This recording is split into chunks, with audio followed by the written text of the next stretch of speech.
Assalamualaikum warahmatullahi wabarakatuh. Halo, nama aku Riza. Buat kalian yang baru datang di channel ini, salam kenal. Kemarin aku udah bikin 5 rekomendasi film pendek drama dan seperti judulnya aku akan bikin 5 rekomendasi film pendek horor yang pernah aku tonton di YouTube. Tapi sebelum itu, subscribe dulu channel ini, nyalakan lonceng notifikasinya dan share ke seluruh sosial media kamu.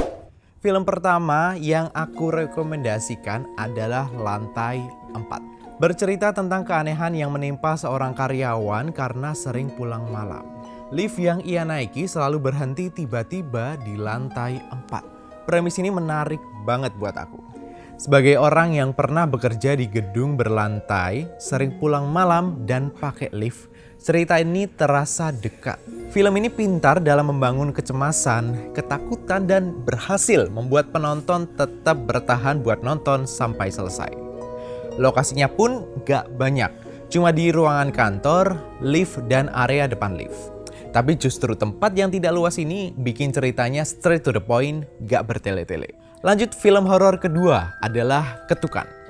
Bercerita tentang ketukan pintu di tengah malam, membuat seorang pemuda terbangun dari tidurnya. Namun, ketika ia membuka pintu kamar, terjadi sesuatu hal yang buruk.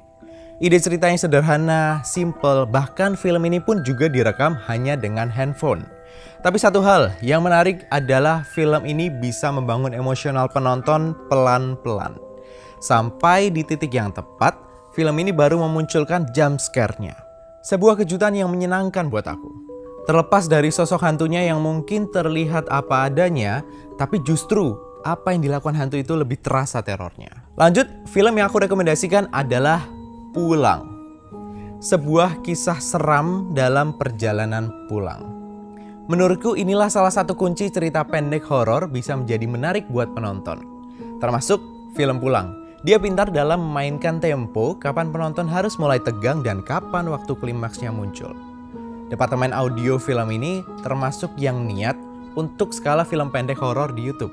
Kalau kalian tonton dengan headphone, pasti akan terasa feel horornya yang lebih seru. Karena dia nggak cuma sekadar bermain musik ngagetin, tapi juga bikin suara atmosfernya lebih mencekam. List rekomendasi keempat adalah Sandekala.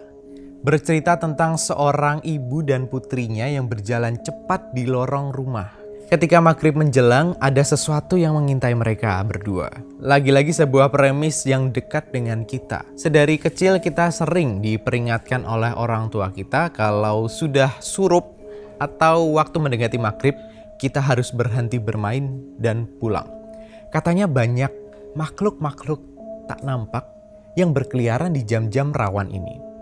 Nah, cerita urban legend ini pun sudah banyak yang mengangkat menjadi film, termasuk Sandekala ini. Aku sendiri udah nonton film ini dari beberapa tahun yang lalu. Ceritanya sederhana, durasinya pendek, tapi saat film selesai pun kita masih dibikin deg-degan. Terakhir, film yang aku rekomendasiin adalah Me. Bercerita tentang seorang pekerja kantor yang lembur karena sedang mengejar deadline. Tapi dia mengalami kejadian-kejadian di luar nalarnya. Film ini pun temponya cukup pelan, enak, dan nyaman untuk dinikmati. Tapi jangan salah, film ini di awal berasa kalem, tapi ternyata diam-diam, film ini membangun emosi penonton dan bisa dapat klimaks yang asik. Semua elemen di film ini terasa pas, gak ada yang berlebihan atau menonjol gak terarah. Dialog-dialognya pun juga terdengar natural dan keseharian banget. Terima kasih udah nonton video ini, like jika kalian merasa video ini bermanfaat dan share ke seluruh sosial media kamu. Kalau kalian mau request rekomendasi film pendek lagi dengan genre lain mungkin, tulis aja di kolom komentar. Wassalamualaikum warahmatullahi wabarakatuh.